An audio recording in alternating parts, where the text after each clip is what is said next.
வணக்கம் மக்களே, இது ஆச்சரியங்களின் அணிவகுப்பு 12 டக்கர். நம்ம ஆரோக்கியத்தை காப்பாத்துறதுக்காக நம்மளை சுத்தி நிறைய நல்ல விஷயங்கள் இருக்கு. அதுல ஒண்ணுதான் பனங்கிழங்கு. அதை பத்தின 12 டக்கரான தகவல்கள் உங்களுக்காக. பக்கத்துல இருந்தா அருமை தெரியாது, அதுக்கு பெஸ்ட் எக்ஸாம்பிள் பனங்கிழங்கு. பனைமரத்துல இருந்து கிடைக்கிற அருமையான மூலிகை உணவு இது.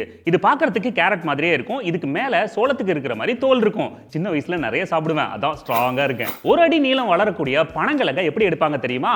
பனைமரத்துல பனம்பழம் வரும் டயத்துல கரெக்டா அதோட சீட்ஸை கலெக்ட் பண்ணி மண்ணை நல்லா மேடை மாதிரி கூச்சி வச்சு அதுல சரியான நேரத்துல விதைகளை பரப்பி வைப்பாங்க. செம்ம டெக்னாலஜில அந்த விதைகள் முளைக்கும் போது மண்ணுக்குள்ள போகும் இல்லையா, அந்த வேர்ல தான் மாவு பொருள் சேமிக்கப்படும். அதுதான் பனங்கிழங்கா உருமாறுது.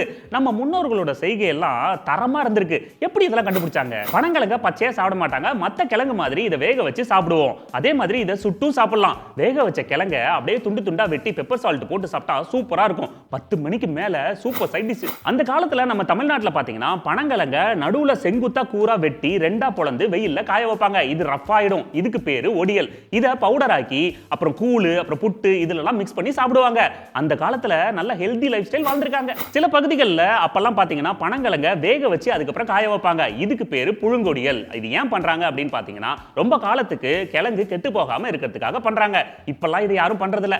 நம்ம பசங்க பனங்கிழங்குனா என்ன அப்படின்னு இப்ப கேக்குறாங்க. பனங்கிழங்கோட அருமை இப்ப யாருக்குமே தெரியறது இல்ல. ஆனா நம்ம சங்க இலக்கியப்படி அந்த காலகட்டத்தில் பாத்தீங்கன்னா பனங்கிழங்கு ரொம்ப முக்கியமான ஒரு உணவுப் பொருளா இருந்திருக்கு. புறநானூறுல கூட நிறைய இடங்கள்ல பனங்கிழங்க பத்தி பாராட்டி பாடியிருக்காங்க.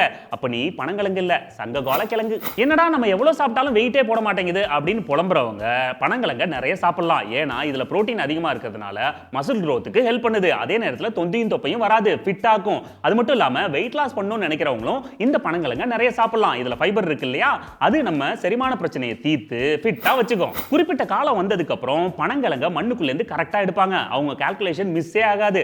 அந்த கிழங்கு பாத்தீங்கன்னா ஒரு சைடு கத்தி மாதிரி கூர்மையா இருக்கும், இன்னொரு சைடு 1 இன்ச் விட்டத்துல இருக்கும். பொதுவா மண்ணுக்கு அடியில விளையிற கிழங்குகளை டயபெட்டிஸ் பேஷண்ட் சாப்பிடக்கூடாதுன்னு சொல்லுவாங்க. ஆனா இந்த பனங்கிழங்குல நார்ச்சத்து அதிகமா இருக்கிறதுனால தாராளமா சாப்பிடலாம். இதுல இருக்கிற சத்துகள் கணையத்துல இன்சுலினை சுரக்க செய்யுது. அதனால இனிமேலாவது கிடைக்கும் போது தாராளமா சாப்பிடுங்க. நமக்கு செரிமான பிரச்சனை அப்புறம் மலச்சிக்கல்லாம் இருந்ததுன்னா அதுக்கு சரியான மருந்து பனங்கிழங்கு தான். இது மலச்சிக்கலை சரி செஞ்சு நம்ம மெட்டபாலிசத்தை சீராக்குது. உடனே தேடி கண்டுபிடிச்சு வாங்கி அவிச்சு திங்கணும். பெண்களுக்கு அதிகமா வர பிரச்சனை அப்படின்னு பாத்தீங்கன்னா ரத்த சிவப்பணுக்கள் குறைவு அப்புறம் ரத்த சோகை. இதுக்கு பெஸ்ட் தீர்வு அப்படின்னு பாத்தீங்கன்னா பனங்கிழங்கு. இதுல அயன் சத்து அதிகமா இருக்கிறதுனால இதை தாராளமா சாப்பிடலாம். நான்லாம் நிறைய சாப்பிட்டதுனால ஐ எம் அயன் மேன்.